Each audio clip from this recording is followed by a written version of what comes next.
नमस्कार, मी सौरभ कोरटकर. प्रश्न महाराष्ट्राचे या आमच्या विशेष कार्यक्रमात आपल्या सगळ्यांचं स्वागत. आकाशाला भिडलेले दर पाहता पेट्रोल डिझेल हे सामान्यांच्या आवाक्याबाहेर गेलंय. त्यामुळे दैनंदिन जीवनात लागणाऱ्या वस्तू, भाजीपाला अशा सगळ्यांच्याच किमती प्रचंड वाढल्यात. शेतकऱ्यांसमोरच्या अडचणी संपता संपत नाहीयेत. विजेची बिलं भरताना नाकीनऊ येत आहेत. विद्यार्थी आणि पालकांना मुलांच्या शैक्षणिक प्रगतीची चिंता आहे आणि समस्यांची ही लिस्ट आपण बघितली ती कदाचित न संपणारी आहे. मात्र समस्यांकडे कानाडोळा करत स्वतःला राजकीय कैवारी म्हणून घेणारे वेगळ्याच मुद्द्यांवर राजकारण करतायत अशी जनसामान्यांची भावना होत चालली आहे. त्यामुळे तुम्हा सर्व प्रेक्षकांच्या घराघरातील आणि मनामनातील या सर्व प्रश्नांची चर्चा आज या व्यासपीठावर होणार आहे. महाविकास आघाडी सरकारने या टप्प्यावर आपला अर्धा कार्यकाळ पूर्ण केलाय. 2.5 वर्षांची टर्म देखील पूर्ण झाली आणि 2.5 वर्ष शिल्लक आहेत. आजवरचा लेखाजोखा आणि आगामी वाटचाल याची चर्चा आज आपण दिवसभर करणार आहोत प्रश्न महाराष्ट्राचे या कार्यक्रमात.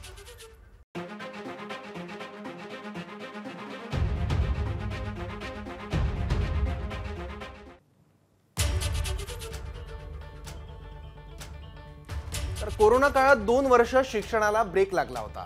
ऑनलाईन शिक्षण आणि परीक्षा यामुळे विद्यार्थी आणि पालक भविष्याला घेऊन चिंतित होते. आता कोरोना आटोक्यात आलाय खरा, पण परीक्षेचा ऑनलाईन ऑफलाईनचा घोळ हा काही संपत नाहीये. आणि दुसरीकडे विद्यापीठातील कुलगुरू पदांचा प्रश्न सुद्धा कायम आहे. या संदर्भात चर्चा करण्यासाठी आपल्यासोबत आहेत उच्च व तंत्रशिक्षण मंत्री उदय सामंत. उदय सामंतजी, आपलं खूप खूप स्वागत प्रश्न महाराष्ट्राचे या कार्यक्रमात. नमस्कार. माझ्यासोबत या कार्यक्रमात ज्ञानदा आणि वैभव सुद्धा आहे, ते देखील तुम्हाला काही प्रश्न घेतील. पण सुरुवात माझ्या प्रश्नापासून मी करतो. ऑनलाईन आणि ऑफलाईन हा सगळा घोळ आता तयार झालेला आहे. अनेक ठिकाणी संभ्रम आहे की परीक्षा ऑनलाईन पद्धतीने होणार आहेत की ऑफलाईन. दुसरीकडे 2 वर्षांचा विद्यार्थ्यांचा कोविड काळातला बॅकलॉग आहे, तो सुद्धा कसा भरून काढणारा प्रश्न आहे, कारण त्याच्यामुळे प्लेसमेंटचा एक नवा प्रश्न निर्माण झालेला आहे. तर या सगळ्या प्रश्नांकडे तुम्ही कसं बघता?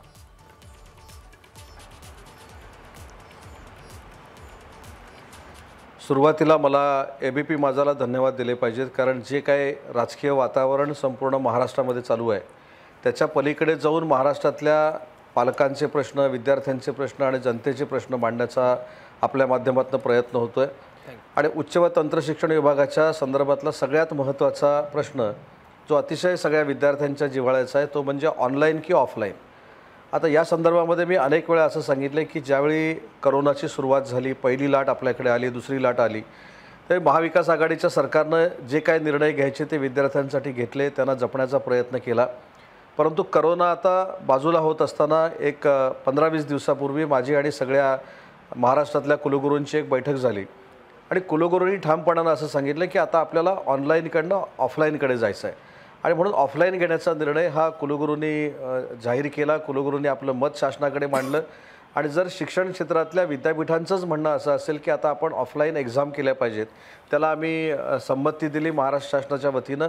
आणि म्हणून मला विद्यार्थ्यांना आपल्या माध्यमातून सांगायचं आहे की ऑफलाईनच एक्झाम आता महाराष्ट्रामध्ये होणार आहेत. परंतु हे करत असताना विद्यार्थ्यांच्या ज्या काही मागण्या होत्या ऑफलाईनच्या संदर्भातल्या त्या देखील प्रकर्षानं आम्ही जाणून घेण्याचा प्रयत्न केला. म्हणजे त्यातली पहिली मागणी अशी होती की आम्ही 2 वर्ष कुठं लिहिण्याची प्रॅक्टिस केली नाही किंवा लिहिण्याचा सराव आमचा झालेला नाही, म्हणून आम्हाला वेळ वाढवून मिळावं. तर आपण तासाला 15 मिनटं देखील पेपरला वाढवून दिलेली आहेत. 2 पेपरमधली जी गॅप आहे ती 2 दिवसाची असावी, ती देखील आपण विद्यार्थ्यांना करून दिलेली आहे. आणि सगळ्यात महत्त्वाची गोष्ट म्हणजे ऑनलाईन एक्झाम झाल्यामुळं आणि काही कालावधीपूर्वी एक्झाम रद्द झाल्यामुळं जो विद्यार्थ्यांच्या मनामध्ये न्यूनगंड होता की आपण अभ्यास कितपत करू शकतो, आणि म्हणून विद्यार्थ्यांची मागणी होती की क्वेश्चन बँक आपल्याला मिळावी. ती क्वेश्चन बँक देखील आपण विद्यापीठामार्फत देण्याचा निर्णय घेतलेला आहे. आणि म्हणून मला असं वाटतं की आता ऑनलाईनला पूर्णविराम मिळाला आहे, ऑफलाईनच एक्झाम आपल्याला घ्याव्या लागतील. आणि 2 वर्षाच्या ज्या विद्यार्थ्यांच्या मानसिकता बनलेल्या आहेत त्या मानसिकतेतनं विद्यार्थ्यांना बाहेर काढण्याची जबाबदारी ही आमच्या सगळ्यांची आहे. आणि म्हणूनच प्रकर्षानं मी ज्या जिल्ह्यामध्ये जातो, ज्या विद्यापीठाच्या कार्यक्रमांमध्ये जातो आहे, तिथे विद्यार्थ्यांना देखील सांगण्याचा प्रयत्न करतोय की ज्यावेळी ऑनलाईन पाहिजे होत्या त्यावेळी ऑनलाईन ह्या शासनानं घेतल्या, विद्यापीठानं घेतल्या. पण त्याच्यात सगळ्यात जो गांभीर्यानं विचार करण्यासारखा आहे तो महत्त्वाचा असा आहे की उद्या इंडस्ट्रीनं जर सांगितलं, इंडस्ट्रीनं सांगितलं की आता करोना गेला आहे, मग आता ऑनलाईन कशाला तुम्ही एक्झाम घेताय, त्याच्यामध्ये विद्यार्थ्यांचं नुकसान होऊ शकतो. आणि म्हणून या सगळ्याचा विचार करूनच आपण निर्णय घेतला की या वर्षीच्या आता एक्झाम ज्या आहेत या ऑफलाईन पद्धतीनंच होणार आहेत. याला जोडून माझा एक प्रश्न असा आहे की एकतर मुलांची मानसिकता बदलणं, गेली 2 वर्ष कुठेतरी थंडावलेली आहेत सगळी मुलं. तर त्यांना आता कॉलेजपर्यंत आणायचं आहे. बरीचशी मुलं कदाचित कोरोना काळामध्ये कॉलेज सोडलं असेल वेगवेगळ्या कारणांमुळे, तर त्या मुलांचाही मोठा प्रश्न आहे. या सगळ्यांचं काही समुपदेशन वगैरे करण्याचा विचार आहे का? कारण आता हा ऑनलाईन ऑफलाईनचा जो घोळ आहे तो विद्यार्थ्यांच्या एका मानसिकतेमुळे सुद्धा निर्माण झाल्याचं आपल्याला पाहायला मिळतं. त्यामुळे जेव्हा आता 2 वर्षाच्या खंडानंतर कॉलेजेस सुरू होणार आहेत, तेव्हा मुलांचं समुपदेशन करणं, काउन्सिलिंग करणं, पुन्हा एकदा त्यांना प्री कोरोना एरामध्ये घेऊन जाणं शिक्षणाच्या बाबतीत, यासाठी काही उपाययोजना होणार आहेत का?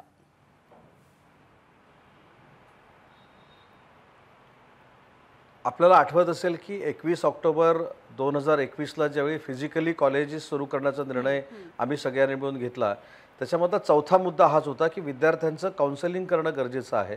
विद्यार्थ्यांच्या मनामध्ये जो अभ्यासाच्या बाबतीमध्ये न्यूनगंड तयार झालेला आहे तो दूर करणं गरजेचं आहे. हेल्पलाईन तयार करण्याचं गरजेचं आहे. आणि म्हणून विद्यापीठांना ज्या आम्ही ह्या इन्स्ट्रक्शन दिल्या होत्या किंवा गाईडलाईन दिल्या होत्या त्या विद्यापीठांनी फॉलो केलेल्या आहेत. त्यातला हा एक भाग झाला. आणि दुसरा एक महत्त्वाचा जो भाग आहे 12वी नंतरचा, त्याच्यामध्ये थोडा बदल करण्याचा आम्ही प्रयत्न पुढच्या वर्षीपासून करणार आहोत. आणि ते स्पेशली मला आज या मुलाखतीतनं सांगितलं पाहिजे की आपण विद्यार्थ्यांच्या पटसंख्येचा जर विचार केला की विद्यार्थी कॉलेजच्या वर्गामध्ये किती उपस्थित राहतात, हा जर एक विचार केला तर त्या 2 वर्षामध्ये विद्यार्थ्यांचा कल हा करोनामुळं थोडाफार अडचणीचा झालेला आणि विद्यार्थी वर्गामध्ये येत नाही. 12वीच्या परीक्षेनंतर CET द्यायचे असते म्हणून 12वीचा जो बेसिक अभ्यासक्रम आहे, बेसिक करिक्युलम जो आहे, त्याच्याकडे देखील विद्यार्थ्यांचा दुर्लक्ष होतो आणि CETकडे कॉन्सन्ट्रेशन करून CETतच मार्क मिळवण्याचा प्रयत्न विद्यार्थी करतात. आणि म्हणून पुढच्या वर्षीपासून आम्ही एक धोरणात्मक निर्णय असा घेतोय की CET ही कंपल्सरी आहेच, तिचं कंपल्शन आहेच, पण त्याच्याबरोबर 12वीचा बेस देखील तयार झाला पाहिजे, 11वीचा बेस देखील तयार झाला पाहिजे. आणि म्हणून एक प्रयोग पूर्वी मुख्यमंत्री पृथ्वीराज चव्हाण साहेब असताना झालेला होता, तो प्रयत्न पुन्हा एकदा आम्ही करतोय. 12वीच्या एक्झाममधले 50% मार्क ॲव्हरेजली आणि CETचे 50% मार्क अशा पद्धतीनं आता पुढच्या वर्षीपासून मेरिट लागेल. म्हणजे विद्यार्थ्यांचा 11वीच्या वर्गामध्ये 12वीच्या वर्गामध्ये बसण्याचा जो कल आहे तो देखील वाढेल. विद्यार्थी आणि प्राध्यापक हा डायलॉग जो कुठेतरी कमी होत चाललेला आहे त्याच्यामध्ये वाढ होईल आणि विद्यार्थ्यांचा एज्युकेशनल बेस जो आहे तो देखील अतिशय चांगला होईल, स्ट्रेंथनिंग त्याच्यामध्ये मिळेल. आणि म्हणून हा प्रयत्न आम्ही पुढच्या वर्षीपासून महाराष्ट्रामध्ये करणार आहोत. सामंत साहेब, कोरोना काळात आपल्या सर्वांनाच बरंच काही शिकायला मिळालेलं आहे. उच्च व तंत्र शिक्षण देखील यामध्ये अग्रेसर असेल, शंका नाही. ऑनलाईन विद्यापीठ कधी स्थापन होणार, म्हणजे कमीत कमी खर्चामध्ये आपण जास्तीत जास्त विद्यार्थ्यांपर्यंत पोहोचू शकू, त्यासाठी काही कुठली एक समिती गठीत केली आहे का, किंवा असा काही विचार सुरू आहे का आपला?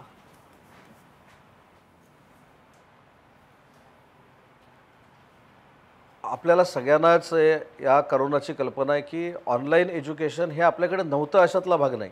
आपल्याकडे ऑनलाईन एज्युकेशन होतं. काही जी मोठमोठी कॉलेजेस आहेत, काही गव्हर्नमेंटची मोठी कॉलेजेस आहेत, त्या ठिकाणी व्हर्च्युअल क्लासरूमवरनं आपण हे सगळं करायचो.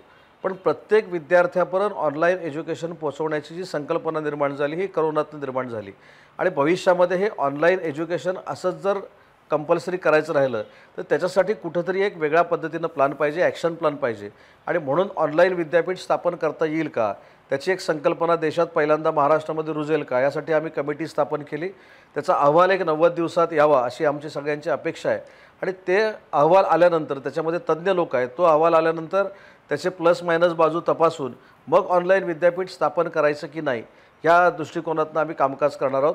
परंतु एक मात्र नक्की आहे की ऑनलाईन विद्यापीठ स्थापन करत असताना आपल्याला माहीत असेल की सावित्रीबाई फुले विद्यापीठ ज्यावेळी पुण्याला स्थापन झालं त्यावेळी मराठी भाषेच्या संवर्धनासाठी हे विद्यापीठ स्थापन झालेलं होतं. आणि त्याच्यानंतर आपल्याला माहिती आहे की मराठी भाषेचं एक वेगळं विद्यापीठ असावं अशी महाराष्ट्रातनं अनेक वेळा मागणी झालेली आहे. पण एक मात्र नक्की आहे की मराठी भाषेचं विद्यापीठ करण्याचा निर्णय हा आम्ही सगळ्यांनी मिळून घेतलेला आहे. त्याची समिती येत्या महिनाभरामध्ये आम्ही स्थापन करू आणि मराठी भाषेचं विद्यापीठ हे अतिशय चांगल्या पद्धतीनं मराठी भाषेला आहे त्याच्यापेक्षा ऊर्जावस्था आणण्यासाठी आम्ही स्थापन करणार आहोत. एक गोष्ट, आता मराठीचा मुद्दा निघाला म्हणून आपण एकीकडे शालेय शिक्षणाच्या बाबतीत बोलतो की मराठी शाळा बंद पडू लागल्यात किंवा मुलांच्या रोजच्या बोलण्यातलं, व्यवहारातलं मराठी कमी होत आहे. सरकारचा प्रयत्न आहे मराठी टिकून राहावी. जेव्हा आपण महाविद्यालयीन पातळीवरती जातो तेव्हा तर मराठीची आणखी अडचण होते. तर महाविद्यालयीन पातळीवरती सुद्धा मराठी टिकून राहावी वेगवेगळे कॉलेजेस प्रयत्न करतात, पण सरकार दरबारी असे काही प्रयत्न करण्याचा विचार आहे का?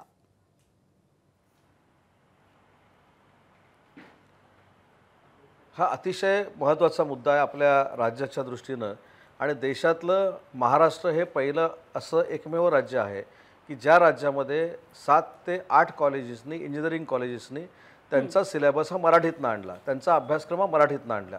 आणि मला सांगताना आनंद होतो की मराठी भाषेतला देखील इंजिनिअरिंगचा अभ्यासक्रम हा अतिशय चांगल्या पद्धतीनं विद्यार्थ्यांनी स्वीकारलेला आहे. अतिशय चांगल्या पद्धतीनं मराठीतनं ते इंजिनिअरिंगचा अभ्यास करतायत आणि त्यांच्या परीक्षा देत आहेत. उदय सामंतजी, यात अजून एक प्रश्न उपस्थित होतो कोविड काळामुळे. खरं तर कोविड काळामुळे प्रश्नांची एक शृंखलाच तयार झाली आहे शिक्षण क्षेत्रात सगळ्यात जास्त. त्यात आपल्या बऱ्याचदा परीक्षा सुद्धा रखडल्या आहेत कोविडमुळे. परीक्षा रखडल्यामुळे साहजिकच निकालांवर सुद्धा त्याचा परिणाम झाला आहे. पण त्यामुळे राष्ट्रीय पातळीवर किंवा आंतरराष्ट्रीय पातळीवर ज्यांना नोकरी किंवा शिक्षण घ्यायचं आहे त्यांच्यासमोर अनेक अडचणी निर्माण झालेल्या आहेत. तर या अडचणींवर मात करण्याचा राज्य सरकार नेमका कसा विचार करत आहे, हा प्रश्न तुमच्या समोर आलाय का? याचा विचार राज्य सरकारने केलाय?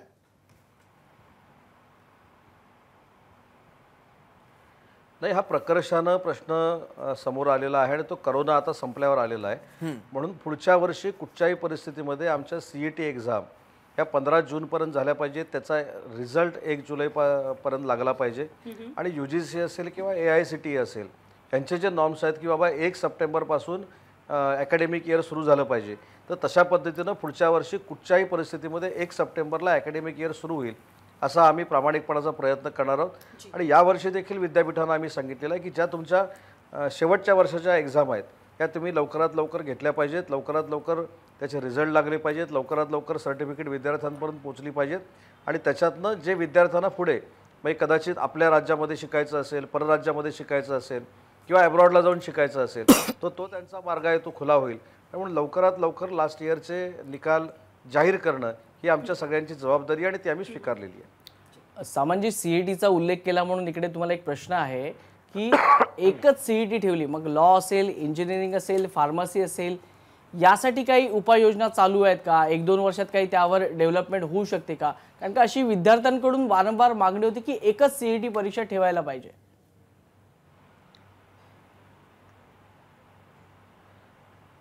CET प्रत्येक विषयासाठी वेगवेगळे आहेत, त्याचे अभ्यासक्रम वेगळे आहेत. त्याचं तर उदाहरण द्यायचं झालं तर लॉची जर तुम्हाला CET द्यायची झाली तर त्याच्यामध्ये तुम्हाला त्या परीक्षेला बसल्यानंतर नुसतं ॲपियर झालं तरी चालतं, 1 मार्क मिळाला तरी चालतो. आणि या धोरणावर देखील कुठेतरी चर्चा करणं गरजेचं आहे, ते आम्ही नक्की करू. पण CET रद्दच होणार आहे किंवा CET एकच होणार आहे. माझा तर प्रयत्न असा राहणार आहे की जसं JEE करतं, म्हणजे विद्यार्थ्यांना या CETला मार्क कमी पडले असं जर वाटत असतील तर पर्यायानं 15 दिवसानंतर पुन्हा एकदा JEE घ्यायची आणि त्याच्यातलं विद्यार्थ्यांनी कंपॅरिझन करायचं की जास्त मार्क जर दुसऱ्या परीक्षेमध्ये पडले असतील तर दुसऱ्या परीक्षेचे मार्क गृहीत धरायचे. तर अशी एखादी CET जर करता आली अजून तर तो आमचा प्रयत्न राहील जो विद्यार्थ्यांच्या कल्याणाचा असेल, हिताचा असेल. परंतु एक मात्र आम्ही निश्चित केलं की नुसतं CETवर अवलंबून न राहता 12वीच्या देखील मार्क्सला किंमत असली पाहिजे. 12वीच्या वर्गामध्ये देखील विद्यार्थ्यांनी येऊन बसलं पाहिजे आणि म्हणून 12वीचे 50% मार्क आणि CETचे 50% मार्क ॲव्हरेज नाही हे काउंट करायचे आणि त्याच्यानंतर मेरिट लावायचं. अशा पद्धतीचा निर्णय पुढच्या अकॅडमिक इयरपासून आम्ही घेणार आहोत. आपण महाराष्ट्रभरातही काही प्रश्न मागवलेले होते, त्यातले काही निवडक प्रश्न आहेत. ॲडव्होकेट सिद्धार्थ इंगडे यांचा मुंबईवरनं आपल्यासाठी प्रश्न आहे, तो प्रश्न आपण पाहूया. माझं राज्याचे उच्च व तंत्र शिक्षण मंत्री माननीय उदय सामंत यांना थेट प्रश्न आपल्या मदतीतून आहेत की राज्यातील शिक्षण व्यवस्थेतील खाजगीकरण, बाजारीकरण आणि भांडवलीकरण संपवण्यासाठी काही नियोजन आहे काय? आणि गेल्या 30 वर्षामध्ये महाराष्ट्रामध्ये विद्यार्थी निवडणुका लागलेल्या नाही आहेत, तर ह्या निवडणुका सुप्रीम कोर्टाच्या आदेशानुसार लागायला होत्या, तर आपण यासाठी काय प्रयत्न करणार आहात?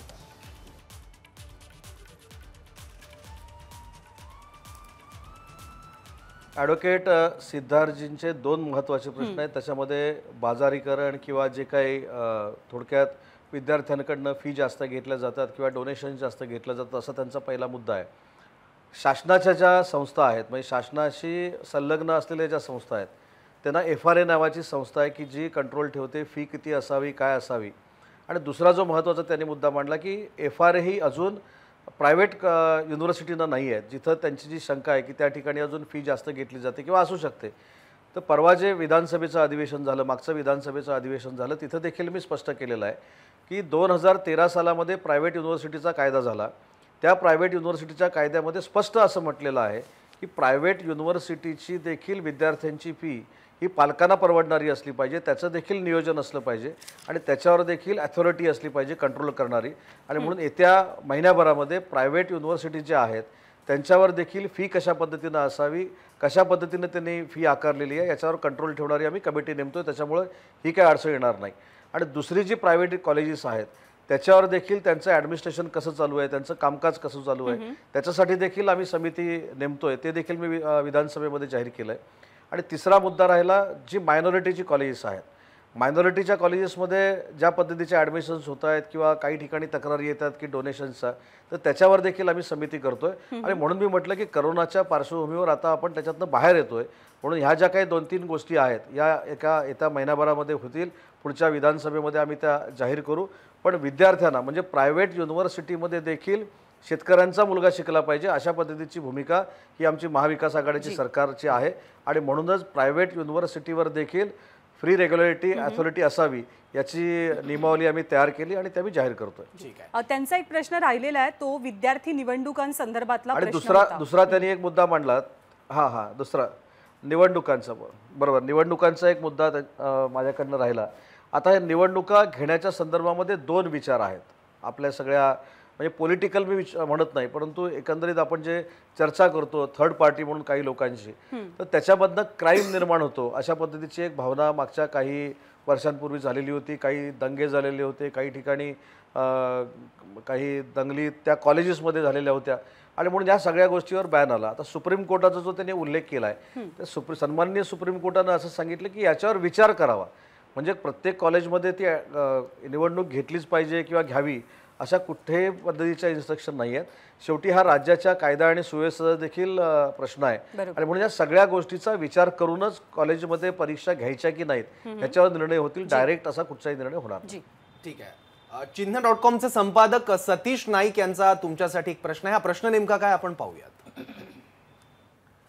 नमस्कार, मी सतीश नाईक, जे स्कूल ऑफ आर्टचा माजी विद्यार्थी आणि चिन्ह.in या चित्रकला विषयक वेबसाईटचा संपादक या नात्यानं मी आपणास प्रश्न विचारू इच्छितो की जेजेला डिनोव्हो दर्जा देण्यासाठी संपूर्ण तयारी मागच्या 3-4 वर्षात झाली असताना महत्त्वाचं म्हणजे UGCला 15 लाख रुपये इतकी भरभक्कम प्रोसेसिंग फी आणि मुंबई विद्यापीठाकडून कायमस्वरूपी मान्यता मिळवण्यासाठी 10 लाख रुपये फी भरली असताना इतकंच नाही तर केंद्र सरकारच्या शिक्षण खात्याकडून दिलं जाणारं लेटर ऑफ इंटेंट किंवा मराठीत इरादापत्र देखील आलं असताना जेजेचंच नाव देऊन राज्यस्तरीय विद्यापीठ स्थापन करण्याचा निर्णय तुम्ही एका रात्रीत का घेतला?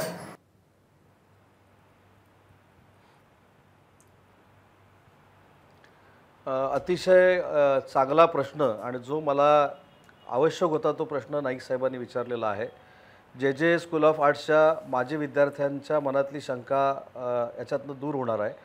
आणि ABP माझाच्या माहितीसाठी देखील सांगतो आणि महाराष्ट्रातल्या जनतेच्या माहिती देखील सांगतो की महाराष्ट्र राज्याचे मुख्यमंत्री आदरणीय उद्धव ठाकरे साहेब देखील जे स्कूल ऑफ आर्ट्सचेच विद्यार्थी आहेत. आणि म्हणून नाईक साहेबांनी जे प्रश्न विचारला ते देखील त्या बैठकीला उपस्थित होते. उद्धव ठाकरे साहेबांचे काही जेचे मित्रमंडळी देखील उपस्थित होती. आणि या सगळ्यांनी हा प्रश्न उद्धव साहेबांकडेच मांडलेला होता. आणि जी समिती स्थापन केली, नाईक साहेबांचा मला असं वाटतं की गैरसमज झाला आहे किंवा कोणीतरी गैरसमज केला आहे किंवा त्यांनी स्वतःहून गैरसमज करून घेतला आहे. मी त्यांच्या चॅनलवरनं देखील अनेक वेळा ह्या पोस्ट बघितलेल्या आहेत. मुद्दा असा आहे की केंद्र शासनाने जे आपल्याला इरादापत्र दिलेलं आहे त्याच्यामध्ये त्यांनी असं म्हटलं आहे की या सगळ्या ज्या कंडिशन्स आहेत ह्या 3 वर्षामध्ये आपण पूर्ण कराव्यात, तो प्रस्ताव आमच्याकडे सादर करावा. पण केंद्र सरकारनं असं कुठेही म्हटलेलं नाही की हे सगळे कागदपत्र आम्हाला दिल्यानंतर आम्ही ताबडतोब हे अभिमत विद्यापीठ जाहीर करू. नंबर 1. नंबर 2, दुसरी महत्त्वाची गोष्ट आहे की जे स्कूल ऑफ आर्ट्सची सगळी जमीन आहे आणि त्याच्यावर उभी असलेली सगळी इमारत जी आहे ती पुरातत्व विभागाची आहे. म्हणजे तिथं 1 इंच जरी बांधकाम करायचं असलं तरी देखील पुरातत्व विभागाच्या परवानग्या घेतल्याशिवाय तिथं बांधकाम होऊ शकत नाही. त्या इरादापत्रामध्ये असं म्हटलं आहे, कदाचित ते वाचनातनं स्किप झालं असेल नाईक साहेबांच्या किंवा नाईक साहेबांना जे कोण ब्रीफ करतायत ते थोडंफार चुकीचं करत असतील. त्याच्यामध्ये त्यांनी असं म्हटलं आहे की 2000 विद्यार्थी हे आपल्याला सक्तीचे असणार आहेत आणि 2000 विद्यार्थ्यांना प्रति विद्यार्थी 60 स्क्वेअर मीटर जागा ही आपल्याला द्यायची आहे. म्हणजे आपल्याला असलेल्या बांधकामामध्ये अजून 2.5 लाख स्क्वेअर फीट बांधकाम त्या संपूर्ण कॅम्पसमध्ये करायचं आहे. मग आता ह्याला आपल्याला परमिशन मिळणार आहे का? आणि म्हणून पॅरलली आम्ही फक्त विचार केला, अभिमत विद्यापीठ करायचं नाही असं कुठेही आम्ही म्हटलेलं नाही. उलट नाईक साहेबांच्या बैठकीमध्ये उद्धव साहेबांनी असं सांगितलं की हे जर कागदपत्र पूर्ण होणार असतील तर त्याची मला तुम्ही हमी द्या, पण 3 वर्ष या सगळ्या गोष्टीसाठी महाराष्ट्र सरकार थांबवू शकत नाही. जर आम्हाला राज्य शासनाचं विद्यापीठ तयार करायचं असेल तर ते देखील आम्ही अभिमत विद्यापीठाच्या तोडीचं तयार करू शकतो, किंबहुना त्याच्यापेक्षा मोठं तयार करू शकतो. आणि जो ग्रामीण भागातला म्हणजे जो आर्ट्समध्ये काम करणारा जो विद्यार्थी आहे त्याला देखील जे स्कूल ऑफ आर्ट्सचं वलय आहे. आणि म्हणून ती सगळी जी कला क्षेत्रातली म्हणजे कला संचालनालयाची जी कॉलेजेस आहेत बरोबर, त्यांना जर आम्ही संलग्नीकरण जेचं दिलं तर त्यांना देखील ग्रामीण भागामध्ये अतिशय चांगल्या पद्धतीचं महत्त्व प्राप्त होऊ शकतो, हा आमचा विचार होता. पण तरी देखील अभिमत विद्यापीठ जे आहे हे करण्यासंदर्भातला कालावधी स्वतः मुख्यमंत्री महोदयांच्या बैठकीमध्ये झालेला आहे. आणि त्या बैठकीला स्वतः नाईक साहेब देखील होते आणि नाईक साहेबांबरोबर आमचे अधिकारी देखील होते आणि सगळी जे स्कूल ऑफ आर्ट्सची मुख्यमंत्री महोदयांची मित्रमंडळी देखील होती. त्याच्यामुळे मला असं वाटतं की जे बद्दलचा जे काही गैरसमज पसरवले जात आहेत किंवा निर्माण झालेले आहेत ह्याच्यामध्ये काय तथ्य आहे असं मला वाटत नाही. समिती झाली म्हणजे एखादं विद्यापीठ झालं असं होत नाही. विद्यापीठ होण्यासाठी ते कॅबिनेटमध्ये जावं लागतं, त्याच्यानंतर नुसतं कॅबिनेटमध्ये जाऊन चालत नाही, तर त्याला दोन्ही सभागृहातनं मान्यता घ्यावी लागते आणि त्याच्यानंतर विद्यापीठ रन होतं. त्याच्यामुळं कुणीतरी असा गैरसमज केला आहे की समिती नेमल्यामुळं आता 15 दिवसात किंवा 20 दिवसामध्ये आता विद्यापीठ होणार आहे आणि अभिमत विद्यापीठाला आम्ही नाकारतोय. जे चांगलं असेल ते करण्याचा महाविकास आघाडीचा प्रयत्न आहे, पण ते शाश्वत असलं पाहिजे. 3 वर्षानंतर देतो, 4 वर्षानं देतो, तुम्ही कागदपत्र पूर्ण करा मग आम्ही तुम्हाला देतो. आता कागदपत्र पूर्ण केली आणि 3 वर्षात त्याला जर परमिशन मिळाली नाही तर जे राज्य शासन पुढे जाऊन विद्यापीठ करते ते देखील होणार नाही. बरोबर आहे. आणि म्हणजे अभिमत जेच्या विद्यापीठ बाबतीत देखील होणार समिती नाही. स्थापन झाली म्हणजे लगेचच त्याचं अभिमत विद्यापीठ झालं असं नाहीये तुम्ही म्हणताय. कार्यक्रमाची वेळ संपत आली. वैभव, एक शेवटचा प्रश्न आपल्याला विचारतोय. सामंत साहेब, CET असेल, ऑनलाईन एक्झाम असतील, ऑफलाईन असतील, विद्यार्थी शिक्षण घेत आहेत, पण शिक्षणानंतर पुढचे जो रोजगार पाहिजे आहे त्या रोजगार निर्मितीसाठी आपण काही महत्त्वाचे प्रयत्न करतायत का? कारण का अद्याप रोजगाराची जी संख्या आहे ती अद्याप कमी असलेली आपल्याला पाहायला मिळते, त्याबद्दल काय सांगाल? उच्च व तंत्रशिक्षण विभाग आणि सुभाष देसाई साहेबांचा इंडस्ट्री विभाग हा टायअप करून भविष्यामध्ये उद्योजकांना जे प्रॉडक्ट पाहिजे, जे शिक्षण पाहिजे, जो अभ्यासक्रम पाहिजे तो आम्ही तयार करण्याचा प्रयत्न करतोय, जेणेकरून आमच्या विद्यापीठातनं आमच्या कॉलेजेसमधनं विद्यार्थी बाहेर पडल्यानंतर त्यांना ताबडतोब नोकरी मिळेल, स्वतःचे उद्योगधंदे स्मॉल स्केलवर ते सुरू करू शकतील. आणि म्हणून भविष्यातली आमची भूमिका अशी राहील की महाराष्ट्राचं उद्योग खातं आणि उच्च व तंत्रशिक्षण विभाग यांच्या माध्यमातून अभ्यासक्रम तयार केले पाहिजेत आणि विद्यार्थ्यांना नोकऱ्या दिल्या पाहिजेत. जर असं झालं तर ती खरंच चांगली गोष्ट आहे, कारण आपण सगळेजण शिक्षण का घेतो तर नोकरी व्यवसाय करण्यासाठी. सुशिक्षित बेरोजगार ही एक कधी न संपणारी आपल्या राज्याची समस्या बनली आहे. ती समस्या सोडवणं आत्ता गरजेचं आहे. उदय सामंतजी, आपण वेळात वेळ काढला, त्या चर्चेसाठी इथे आलात, त्याबद्दल आपले मनापासून आभार. ABP माझा, उघडा डोळे बघा नीट.